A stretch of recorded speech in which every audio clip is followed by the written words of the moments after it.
Good morning, everybody. Thank you for being here today.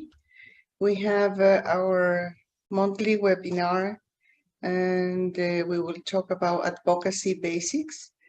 Our speaker today is Siobhan Dilly, BPW New Zealand Vice President Issues, which is Advocacy, in her second term.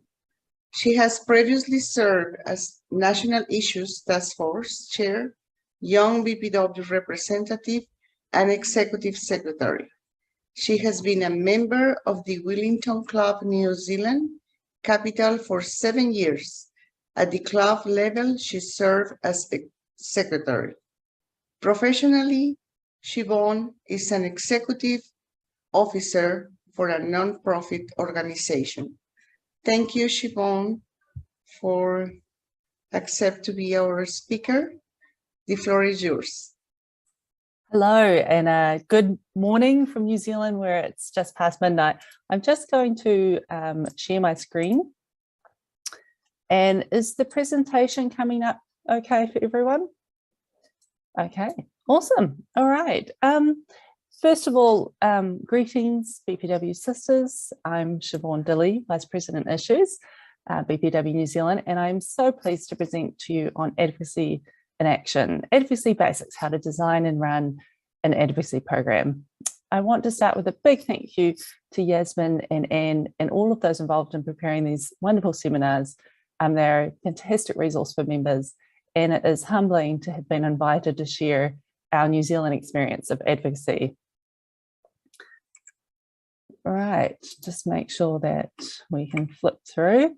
To run through the agenda for this presentation, I'm going to start by exploring the heart of advocacy and then talk about what it looks like locally, nationally and globally, with a bit more detail on the national piece of advocacy, where the meat of the work we do in New Zealand sits.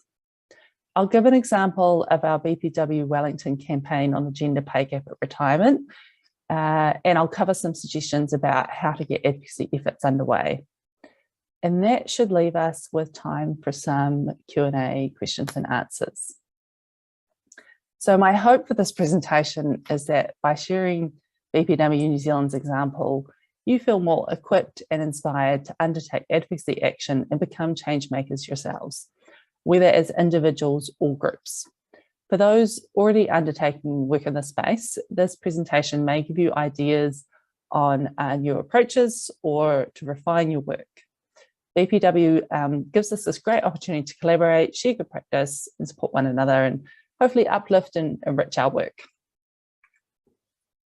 Advocacy is raising awareness and making recommendations for action on an issue or matter. This can be as an individual or a group at the local, regional, state or global level. And it's really important because it influences policy making and it affects change. Our BPW founder, Lena Madison Phillips, captures this so well in her quote: "Never doubt that a group of thoughtful, committed citizens can change the world. Indeed, it is the only thing that ever has." It can bring together parties to advance a matter by raising awareness and sharing experiences and expertise. It can show people that we mean business, particularly when working collaboratively. It's how we establish our credibility. One of my favourite quotes from New Zealand suffragette Kate Shepherd is, "Do not think your single vote does not matter much. The rain that refreshes the parched ground is made up of single drops." I reflect on this quote quite a lot in my BPW and advocacy work, not just obviously about voting and suffrage, but about the power of a group working collaboratively and having a voice together. Why am I so involved in advocacy work? Why do I volunteer my time in this role? So about 8 years ago, I returned to New Zealand after living in the US for much of my late 20s and early 30s. I wanted to meet and engage with like-minded women who were passionate about their work and interests, about gender equality and about contributing to a better world for all women. So I Googled women's group and up popped BPW New Zealand. It was only a few meetings in that BPW Vice President Issues of the time, who's Helen Swales, suggested that I take on the role of Issues Taskforce Chair. And I'm going to talk more later in this presentation about the Issues Taskforce and what's involved in that. And so Helen appoints me to the Issues Taskforce Chair, and then basically it's all go from there. I'm a passionate and opinionated woman, which is a great way to end up in a leadership role in BPW New Zealand. Thanks to Helen and then National President Vicky Mee and current President Christine Berridge. And Christine, it's just simply awesome to have you here. And a number of other remarkable BPW New Zealand women who've been mentors and supporters. I took up positions on the National Executive and am now my second year as Vice President Issues, as Yasmin highlighted. I have seen how advocacy efforts by BPW New Zealand puts an idea in front of policymakers, contributes to the drafting of legislation, holds our government to account, and raises wider awareness of an issue through media interest. So I'm hooked basically on this advocacy gig, and I'm really lucky to be sharing about it with you. Effective advocacy at the local level for a BPW club starts with an idea, an issue or a matter that you or your club are passionate about addressing, about seeing change on. For BPW Wellington, our meetings are an opportunity to brainstorm and discuss ideas that members bring along.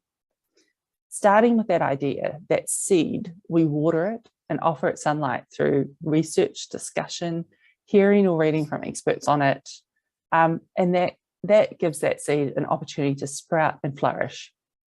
We then agree as a club on an approach on what we will say about it, what our stance is. To bring the idea to flower in Wellington, we have held events, and at these events, we have invited experts in the field to speak on a panel, for example. We've invited a broad audience, BPW members and beyond, and we've invited media to attend.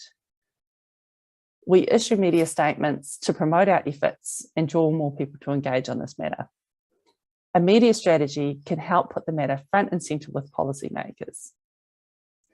So after events, after these media efforts, we now have an idea, an issue that is a fully fledged plan. And we as a club submit a resolution to our BPW New Zealand AGM. Here's a photo of delegates voting at our 2022, this year, annual general meeting in Gisborne this past May. And it was fantastic to be able to have this AGM in person, considering the impact that we've had from lockdowns over the past few years. You can see in that photo in the middle, you can see Anita Defsuch and Carolyn Savage, past presidents, and then sort of at the back in the centre, you can see Vicky Mee as well. So a couple of faces some of you might recognise. Our BPW New Zealand advocacy work is underpinned by a policy document. And this does lead on from local club work and our AGM.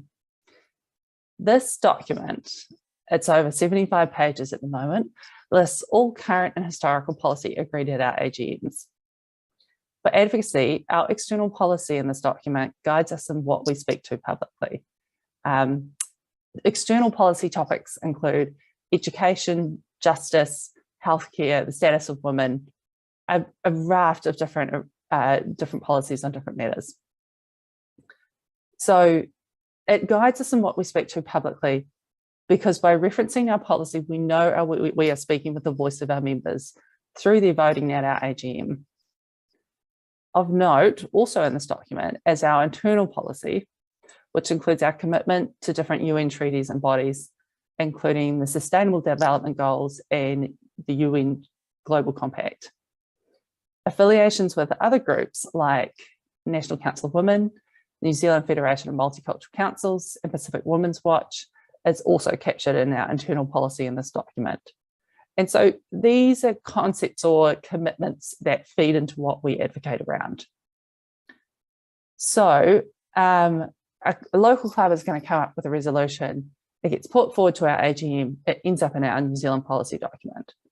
But I think we can expand on that process a little bit more in a little bit more of a practical way. Resolutions to policy. How does this happen? Here's a resolution I've put here as an example. Financial literacy.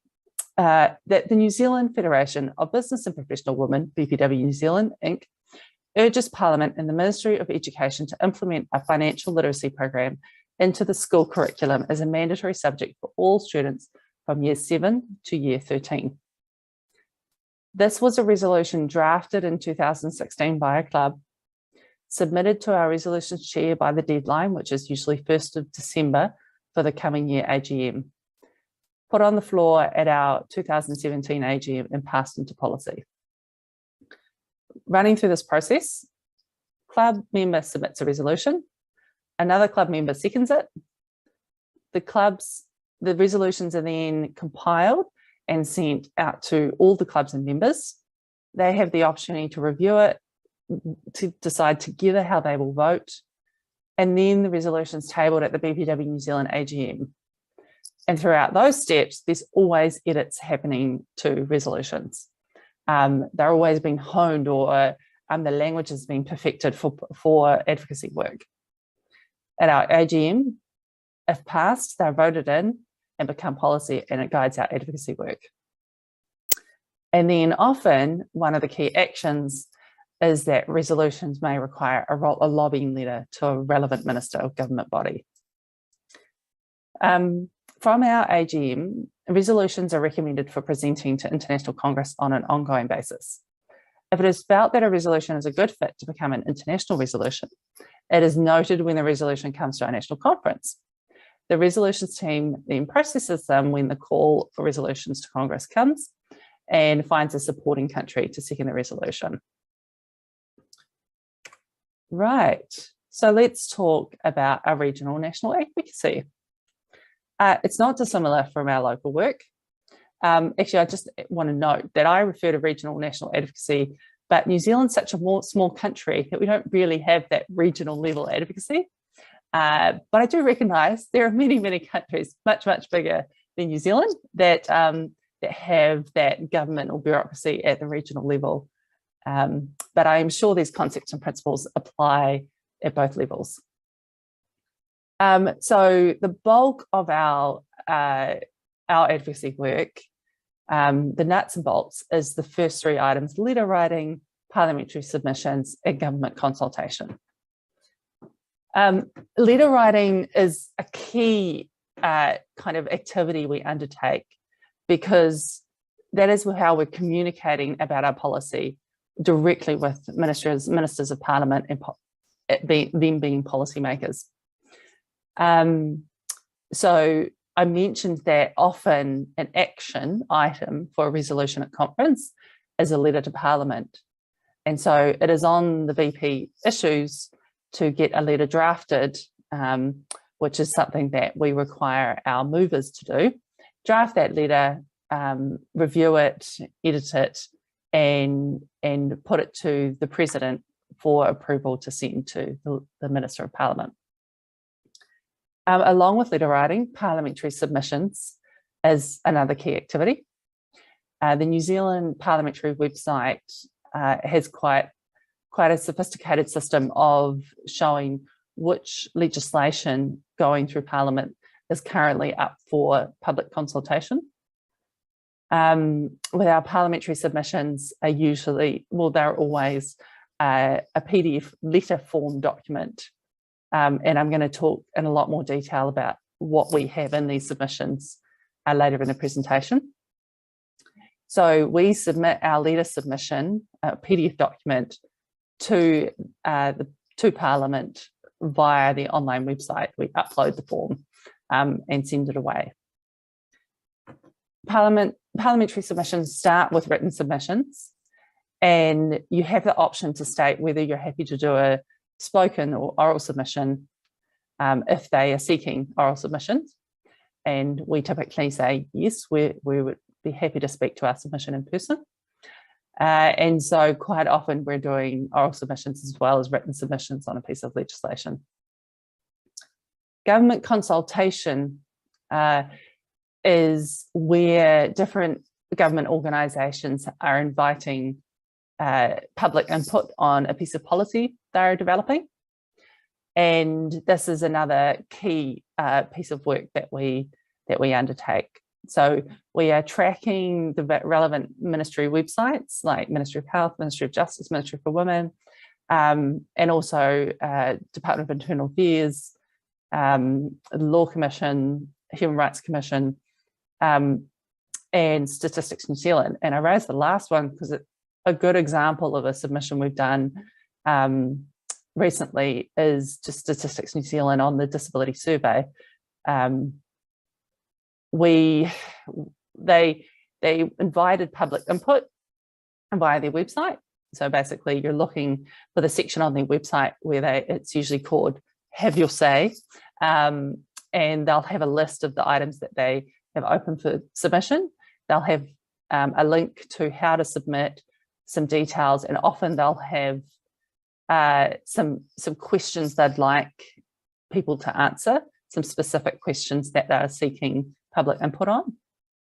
And the interesting thing about the disability survey is in New Zealand, it's a key way that we understand the state of accessibility and concerns for disabled people, the key statistical survey, but they're only conducting it every 10 years.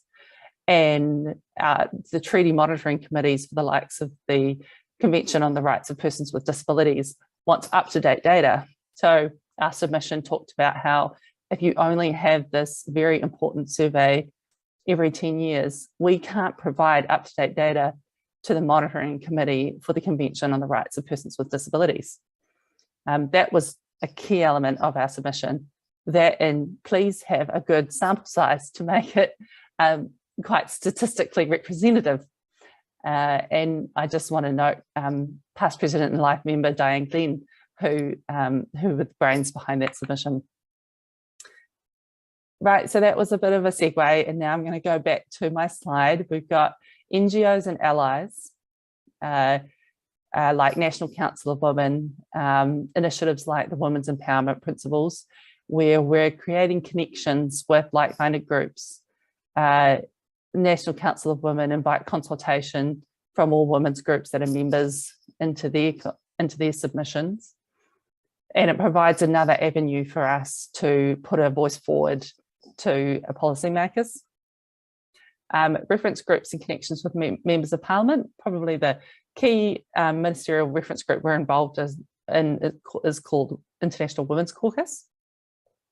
That's a reference group run by the Ministry for Women, which consists of about 15 to 20 people in the women's advocacy spaces working for organisations like ours. And that's where the Ministry for Women can engage with the NGO sector about international treaty monitoring or women's advocacy international forums like the Commission on the Status of Women. And then connections with members of Parliament as we build up our credibility and become known to different members of Parliament, we might get invited by them to a working group that's discussing pieces of policy that are coming up or that are interested or concerned about. Treaty monitoring is something I touched on with the International Women's Caucus. So BPW has been involved in submissions for shadow and alternate reports to the Monitoring Committee for the Convention on the Elimination of All Forms of Discrimination Against Women. And my final point is media. Having that media strategy, like I said, is so important for lifting the profile of BPW, putting an issue out there and getting a broader awareness around it, and putting it front and centre in front of policymakers. So all of this work keeps us busy. It's underpinned, like I said, I talked a bit about our BPW New Zealand policy. That I mean, I'm probably going to say this like 6 times in this presentation. It's so important that we refer to our policy because that means that we are referring to the voice of our members. We also link into our international treaties and international fora, CEDAW, Convention on the Rights of Persons with Disability, UN Declaration on the Rights of Indigenous Peoples, Sustainable Development Goals being some of the key ones. And then we link in and refer to the expertise and experiences of members and allies. What does that mean? It means when we have time with consultation with submissions, we go out to our members and clubs and say, what do you think about this issue? What's your experience of it? What would you like us to tell them? And that might mean on certain issues we can get more personal stories, which can be quite powerful in a submission. And I say when we get time because quite often Parliament or government bodies will give you 3 weeks to do a submission, and you can't really go back to a club because it's not in the cycle of a monthly club meeting. Or sometimes you can get 2 months, and that's fantastic because you can go back to a club, you can collate their input, weave it into your submission, and then send your submission away. So time is of the essence there, and we always encourage, we particularly talked to Ministry for Women about this recently, about giving all volunteer organisations like us time to consult with our members on things. Okay, so how does all this work happen? It happens because of the Issues Taskforce. This is the group that drives our national advocacy activity. It consists of a group of about 8 to 12 BPW members who meet monthly via video conference. Executive members and past presidents have a standing invite, and we try to get a representative from every club. It operates under the oversight of the Vice President Issues, reporting to the National Executive, who receive minutes of each meeting. The Executive also approve the Task Force terms of reference. So there's a clear structure about reporting, and the Task Force terms of reference documents the intention of the Task Force, the way it works, and the roles involved. The Task Force has an Issues Chair role to help organise meetings, track items for submission, chair the meetings, and I am fortunate to also have the support of a minute taker. I don't have an Issues Chair at the moment, so I'm really hoping that we can fill that vacancy too. The meeting looks at, so the Issues Task Force meetings, they look at upcoming items for submission. They decide what to prioritise and what approach to take. They review policy approved at our most recent AGM and ensure that it is followed up with, such as through lobbying letters. The Task Force tracks potential resolutions for our upcoming AGM. At the moment, those resolutions are looking to be one on modern slavery, one on early school leavers. Early school leavers is a big issue in New Zealand because of the impact of COVID, and also policy changes or policy challenges for women on welfare due to relationships affecting your welfare entitlement, or due to the abatement on your welfare income because of taking up paid work. So we then the Task Force is also looking at BPW policy for archiving, and also policy passed at the most recent BPW International Congress as it might apply in New Zealand. So we recently looked at the 2021 International Congress resolution that was passed, skills development for migrant women and recognition of their foreign credentials. We update and share about UN and BPW international work, and we are guided by an advocacy action plan for the term. So that puts a strategy in place and a work plan. It gives us something to track how we're achieving. Cool. So what are some key approaches that underpin our advocacy work? Firstly, collaboration. We discuss ideas at the club level to share about what issues are concerning members Or if you have a really large club, you could even take it to a smaller group so you can really foster throwing ideas around, what is your issue? How can the government or society fix it? And then bring people together outside of your usual space to broaden horizons. Second, coordination, research, being prepared, doing your background work. This could really, probably the better C word for it would be credibility. Putting the time into the research and the background work is actually something I struggle with because of time constraints. Because when you unpacking an issue, sometimes you can go down quite a lot of rabbit holes and to quite a level of extent of research on it. However, well-informed advocacy work is far more credible and more useful to policymakers. Thirdly, cohesion. Ensure that BPW policy and the agreement of your club is underpinning your work to appropriately present the views of members.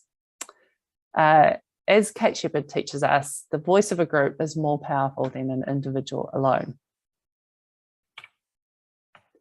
So here's where I want to offer some practical comments about our submissions. So we have a few key sort of approaches to submissions for all of them, whether it's a letter to a minister, a parliamentary submission, or a submission for a specific piece of consultation that a government body is doing. It ties us together in our consistency and displays a high level of professionalism. So our submission is in letter form. It's a PDF electronic letter submitted on letterhead. We start with proper titles, contact information for the person or organisation to whom we're writing, and making sure for Ministers of Parliament that we're using their correct title to write to, the Honourable Minister Little or so forth. We try to send them to a single person so that that individual is accountable for follow-up or a response. We do certainly CC additional people relevant to the issue, other ministers, opposition party members with that issue in their portfolio, national associations, other NGOs, and so forth. We begin our submissions by explaining briefly and to the point what we are writing about and why we are interested in this issue. If it is a piece of legislation, we comment on whether we support it or not. And if we support it, we offer encouragement, but also any recommendations to strengthen it. If we don't support it, we might outline recommendations on what we would need to see to be able to offer our support, or explain constructively and with reasoned research statements why we simply cannot support it. We explain the basis of our submission as the voice of our members, outlines the specific policy our stance and our recommendations relate to. So I'm actually copying and pasting the policy from our policy document into our submission, so it's crystal clear.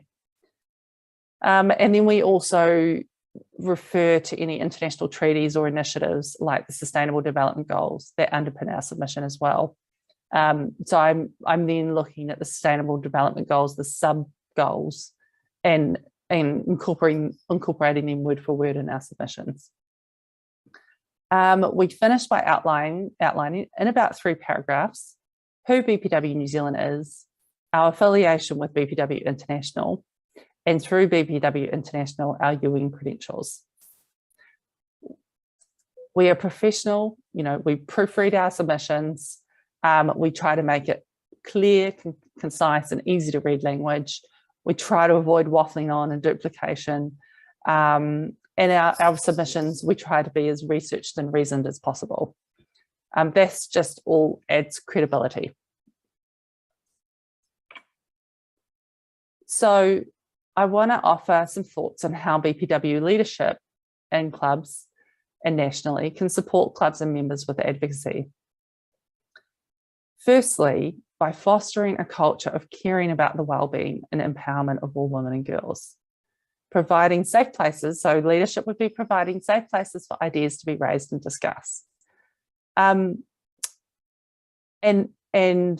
leading by example can be really key here.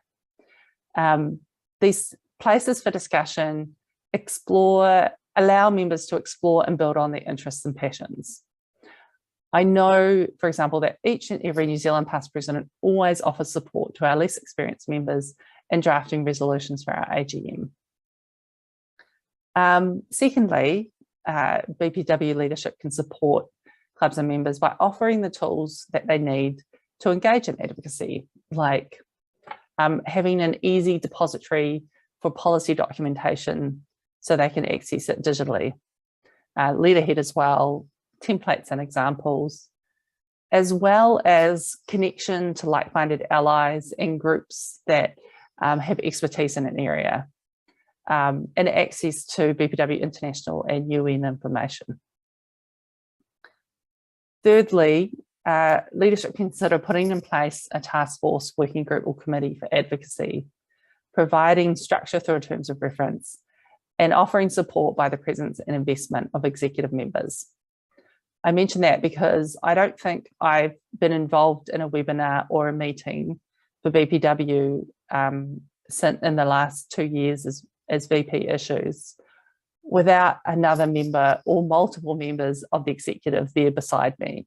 So we are truly, it's like a sisterhood. We're just out there supporting one another. I'm really pleased to touch on the topic of global advocacy, and I'm checking the time as I do that. Our BPW International Assemblies, where policy is adopted internationally, and it is also a fantastic event for federations and affiliates to network, collaborate, and come together in the joy of our work. BPW International has a long history of collaboration with the United Nations, having consultative status with the UN Economic and Social Council, the UN Central Forum for discussing international economic and social issues and formulating policy recommendations addressed to member states. This is an amazing plank, or just an incredible for our profile for BPW. And we always mention this in our submissions. And when we're doing research on issues, I'm going to many UN sources for research and policy recommendations, to the International Labour Organization, to the Human Rights Council, just a raft of places where I can find advice from the UN on matters. I think sister clubs and federations can support one another in bringing advocacy efforts global. Twinning is a great avenue for this. You can weave into your twinning agreement, whether it's advocacy generally or specific issues that you and your sister club might like to explore together. But this could be a really great way to advance advocacy work. Often, members of nearby clubs and federations of other countries will meet at regional meetings, or they might attend each other's AGMs of other federations, see what policy they're bringing in, discuss advocacy efforts. It's not quite the same when you're New Zealand and you're in the middle of the ocean at the bottom of the world, but we do our best to get out and about to events. And I'm really excited because as travel starts to open up for New Zealand, there's going to be untold opportunity through BPW International to connect on our advocacy efforts. We can't talk about global advocacy without talking about the Commission on the Status of Women. This is a United States event each March. It's an important forum where states form agreed conclusions, which is essentially a document with a series of statements on the state of women issues. However, NGOs are a significant part of this event, including BPW International and different BPW federations. This is a key forum for NGOs to share our member voice. There are over 10,000 people networking, collaborating, presenting, and striving for action for the empowerment of all women globally. These sort of international fora could be like one of these webinars all on their own. In fact, I see there is one about how to participate in the Commission of the Status of Women. So all of you need to watch that. And they could also be like, there are women, BPW women that are so far more experienced in this global advocacy space than me. So I'm actually going to leave it there and move along. I've now got an example of our advocacy work in action from my club, BPW Wellington. So in New Zealand, we have a pension scheme for retirees, and a key supplement to the scheme is a government-backed savings scheme, KiwiSaver, whereby people nominate a percentage of their income to go into a retirement savings schemes, which is required to be matched by the employer by at least 3%. Okay, that's awesome, because savings is good. You know, we want to set people up for economic independence and retirement. That's fantastic. But that that supplement to the scheme is tied into personal income over our working life. And the gender pay gap and other factors mean women retire with less. Not so good. No, not cool at all. Okay, we've got to do something about this. So in 2017, BPW Wellington had identified this issue, and we agreed to take action, and we were tying it in with Equal Pay Day. Equal Pay Day, or in New Zealand we call it Red Bag Day, because you've got a red handbag because you're in the red, marks the period of extra days in the current year women need to work to achieve the same wages that men earned during the previous financial year. So in New Zealand, we have to work till mid-February to earn what men earned January to December. That's terrible, because I can't give up 2.5 months to earn the same as men. Like, we don't have time available to us like that.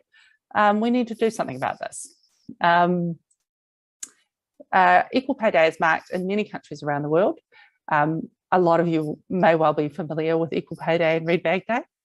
And the day varies in each country depending on the gender pay gap and where it is.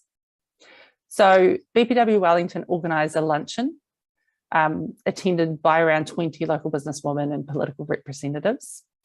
And we had panel speakers who were the Retirement Commissioner, the President of the New Zealand Council of Trade Union, and a senior HR executive for a major bank. They shared their perspective on the gender pay gap and its impact at retirement. We then drafted a resolution for the BPW New Zealand conference, and we've got that on the screen there, Gender Pay Gap at Retirement. This was passed into policy in New Zealand, resulting in lobbying letters to government, and then it was put forward to the BPW International General Assembly in 2021. And we were really excited it was passed into policy for BPW International. This retirement perspective continues to be a plank for our advocacy on the gender pay gap. The gender pay gap persistently sits around 10% in New Zealand. We're going to be advocating this for a long time. But one example is the government is starting to finally seriously look at a pay transparency regime in New Zealand. So when they invite consultation, and also when we decide we want to write to them about the gender pay gap, we have very clear policy about providing this retirement perspective. So this example shows to you how a policy goes from a club, national to international. It's an example that for many gender equality issues, our advocacy efforts are going to continue through my lifetime and probably through my 3-year-old's lifetime as well. Plenty to do. We'll just keep going. So some thoughts on next steps. Action might be gather and discuss, come up with those issues that you identify are pressing for you or your club or women in your area locally. Agree as a club or as a group on your principles, approach and priorities.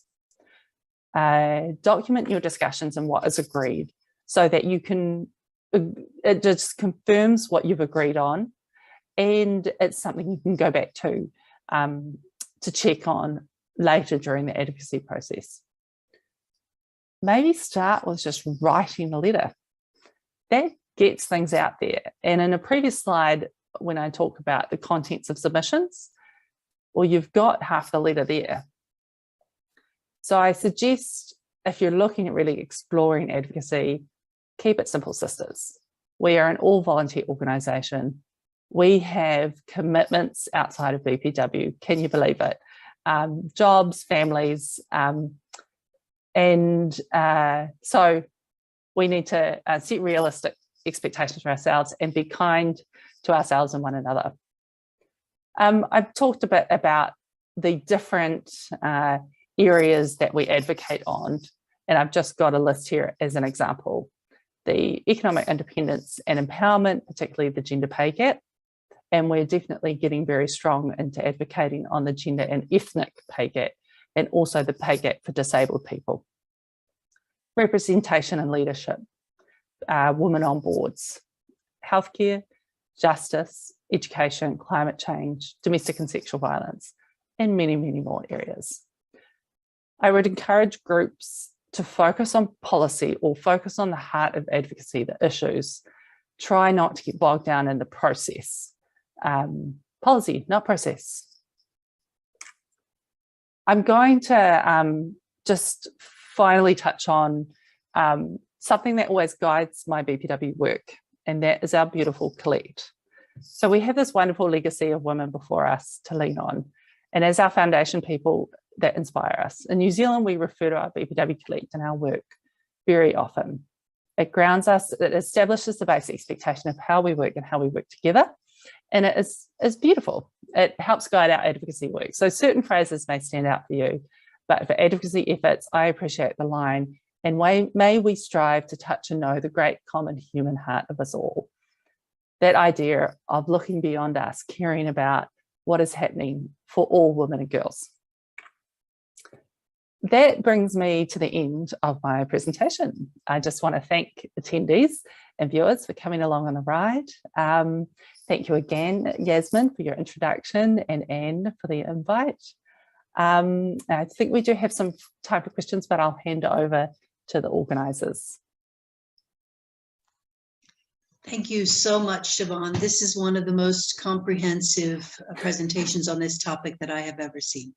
And I feel like it's a real manual for any club anywhere, that they have a step-by-step approach that they can take to building their advocacy program. We're going to open the floor now for anyone who has any questions or comments. But I will first ask Dr. Yasmin, our past international president and co-facilitator of this series, if you have any comments you'd like to make. Yeah, thank you very much. Really, it was a wonderful presentation. And as I agree with Anne, is the most clear presentation about advocacy that I never heard.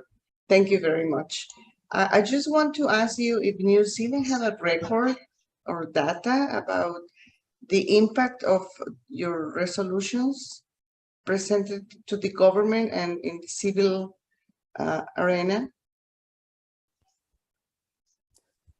Yasmin, I love that question, because it would be so powerful if we could, but such a difficult thing to do.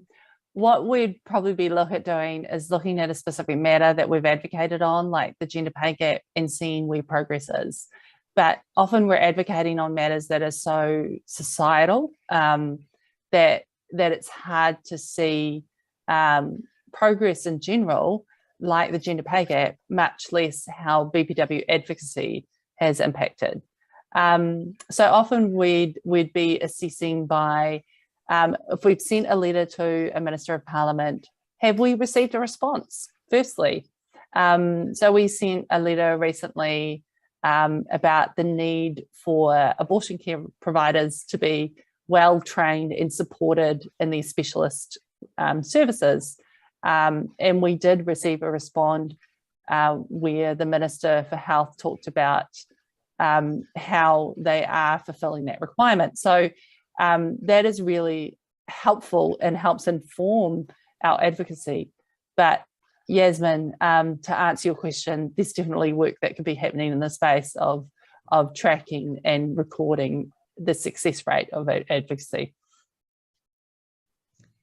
Thank you to both of you. I think that's an almost impossible one too, because we can never really finger on anything. It's a whole combination of things that changes the world. So we hope to contribute. But maybe we have to let go of the results and just make sure that they continue to happen, or we continue to advocate. I want to also ask past International President, Dr. Sylvia Perry, do you have any comments that you'd like to make? Yes, well, I've always held up New Zealand as the absolute perfection in doing advocacy. Their resolutions and that we've received at international have been superb.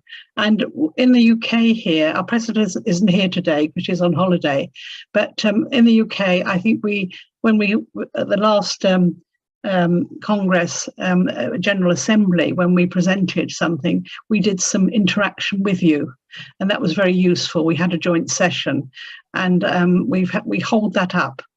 We hold New Zealand very highly in regard. I've always complimented them on the work that's been done. Doesn't matter who the president is, they're all for it. Thank you so much, Sylvia. I don't know if I mentioned in my presentation that how we have often won advocacy awards at congresses, but we certainly do love to talk about that as BPW New Zealand members. And I'm just so fortunate with BPW New Zealand that I've seen resolutions that I personally helped craft, like gender equality in sports is a recent one that was passed at the 2021 Congress. That's little old me in New Zealand has been able to craft something that gets this level of profile. It's an amazing opportunity for women who are passionate about advocacy. And can I come back and make one more further comment? I think that when we have the record of the resolutions circulated to us on the international board, it's not a case of we've got to encourage people not to just file them away, but really look to see, even if they come from another country, another region, which perhaps has slightly different context for the resolution in their country, find a way to do it and actually use it. It is our mandate, and we have not only the authority of the person who put that there, but we've got the authority of the whole international federation who've supported it and should be spreading it around the world. Wonderful. Thank you, Sylvia. And when I was in New Zealand in early 2019, just pre-COVID days, when we could still travel, I saw that 75-page document of their almost 100 years of resolutions, and it's just astounding, just astounding. It's so awe-inspiring, really. Christine, I'd like to ask you if you'd like to make any comments. We have the president of BPW New Zealand in the room. Thank you, Anne. I just want to congratulate Siobhan. It was an awesome presentation.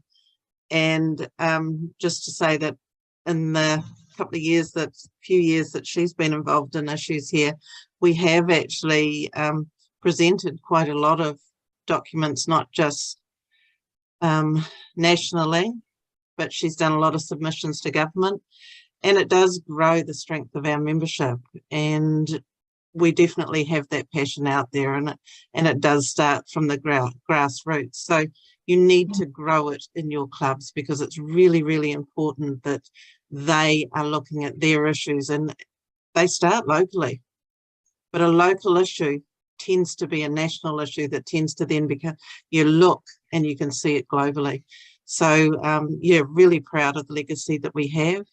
I came into this as a membership person, but definitely am learning so much in the issue space, because it's important, and it is really important that we continue to grow that. So thank you for giving Siobhan the opportunity. We're certainly going to now that she's got that wonderful presentation sorted, I'm sure we can utilise that again somewhere. Thank you very much. Okay, thank you.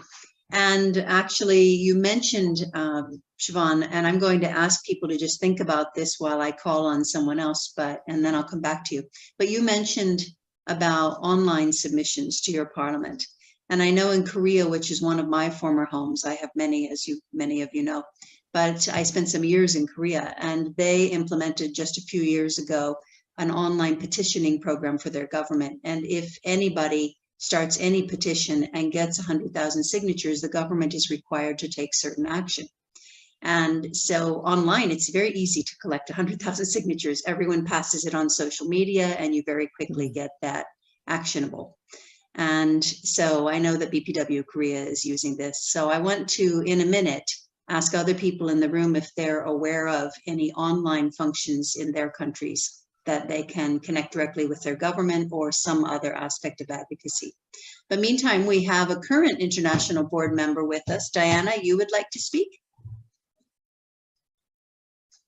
Yes, I am sorry my face doesn't show, but I am here with you and I follow every time I can. It's incredibly interesting webinars, and this is not less interesting. Even I'm very pleased to have attended this one because I think, and I want to congratulate the speaker because he was incredibly precise and thorough. And also I'd like to say that this is one of the essence of one of the core principles of our BPW International Organization. And by advocating, we are opening BPW to the world. We're showing ourselves. And that's so important. And I believe this is one of the things that should push us to advocate. That's what I wanted to say. Thank you. Absolutely agree. I spent a lot of years in my young adulthood more on the feminist side of marching in the street with placards and so on. And I'm not finished with that yet, but I think the world needs both side by side. We really need advocacy that's going directly to governments, and we need the visibility that activism brings. And both have strengths and different strengths. So for me, those are two sides of the same coin. So the advocacy work that BPW does, I think, is so critical. Who else do we have in the room who would like to make any comments? And including that question I raised a moment ago, which was, are any of the others of you aware of online ways that you can petition the government directly or speak to your parliament or any other digital opportunities for advocacy? Deneen, in the US. Deneen, what is you are currently on the national board, I know, but I've forgotten your position. Yes, no, thank you. And again, apologies myself for being off camera. I am transitioning. It would have made everyone busy. But I currently am also, I'm entering my second term as the Vice President of Advocacy for National. Okay, I thought so. Siobhan, yes, thank you so much. That was extremely informative and enlightening. We do here in the States have something similar, where if you submit a petition and receive, I believe it's also 100,000 signatures, that there is required to be some type of response. I am hard pressed to think of, however, unfortunately, any issues that have really garnered much impact or effect through that mechanism. Our focus here for the past couple years in the US has been improving and increasing our digital advocacy. And so we had the great fortune of finding a digital platform that allows us to have our members send letters and phone calls and even video submissions to their members of Congress, their legislators, directly in response to campaigns that we see fit that fit our advocacy platform, which is what we utilize as far as, I believe you refer to as your policy. It's our platform. But it's very much the same story, right? It's always just finding ways to engage and educate and activate our membership and beyond. So I appreciate greatly the structure that you have, that process and that flow, and that actually just coincidentally happens to be one of my focus points this year for the US, is to firm up that structure so we do have that more consistent and predictable process for the issues that we're looking to speak to. Thanks so much for this. Great, Deneen, and I'm going to come back to you in 6 months to 9 months time and have you do another advocacy webinar for us. So once you've worked out that structure, let me know when you're ready to present. Absolutely, and I had a feeling, and I just knew it was coming. If you say it here, it will happen. You are committed. So we have another example then from Deneen in the US of a way to digitally reach your government, and that would be to maybe collate and broadcast to your membership across the board the ways that they can contact their legislators in their areas directly. And then when you have an issue that the club or federation has decided to take on board, to engage your membership, to get your army going and have them all be regularly contacting their legislators. And that's sort of a scattershot approach, but if it's focused on one issue, that can be very powerful. Anyone else before we go? Because we do like to maintain our time. We are busy women by definition. But anyone else want to make a comment or ask a question? We have time for 1 or 2 more at most. Okay. All right, then. We want to give one more very, very large and heartfelt thanks to our speaker today, Siobhan Dilly and BPW New Zealand. Obviously becoming a real expert on this after all the years you've spent now in this area. We really appreciate this. And you're coming from the Federation of Experts, of course, when it comes to advocacy. We all tip our hats, if we ever wore hats anymore, to BPW New Zealand when it comes to this issue. So, and as Diana brought up, this is one of the core tenets of BPW worldwide. So we all need to be paying close attention. Much thanks for everybody who is in the room. We always appreciate your attendance. This video, like all others, will go online on our YouTube channel within the next 24 hours. There are many more there, over 50 now, so you can check out the others and share them with your members. And we hope to see you in the room next month. Bye for now.